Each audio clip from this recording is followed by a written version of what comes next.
Terima kasih pemirsa, Anda masih bersama kami di Seputar Bali. Hampir semua kasus kanker serviks disebabkan oleh human papilloma virus atau yang lebih dikenal dengan HPV.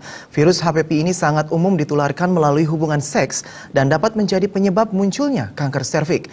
Apabila tidak ditangani dengan tepat, maka kemampuan bertahan hidup pengidap kanker tersebut sangat minim, terlebih sudah menginjak stadium 3 atau 4.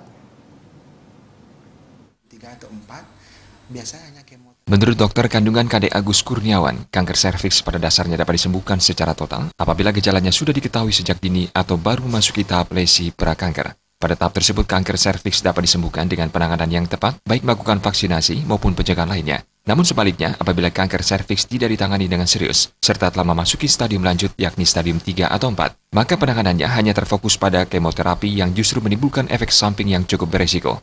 Selain itu, tidak sedikit penderita yang sudah memasuki stadium lanjut memiliki kemampuan bertahan hidup yang tidak panjang. Hal ini menjadikan kanker serviks sebagai salah satu penyakit menakutkan bagi kaum perempuan. Kalau memang masih lesi prakanker, kemudian ditangani secara tepat, itu angka kesembuhannya hampir 90% ke atas. Jadi bisa kembali seperti sedia kala kalau masih lesi prakanker dan penanganannya sudah adekuat. Tapi kalau sudah stadium lanjut, stadium 3 atau 4, biasanya hanya kemoterapi dan pengobatan paliatif. Artinya, hanya kalau ada keluhan nyeri, kita hanya terapi dengan nyeri. Nah, tapi prognosisnya juga sama.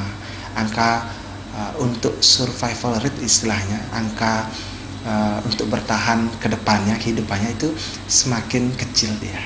Kalau stadiumnya sudah stadium lanjut. Mengenal gejala kanker serviks sejak dini dapat dilakukan dengan pemeriksaan fisik rumah sakit guna mendapatkan hasil yang akurat.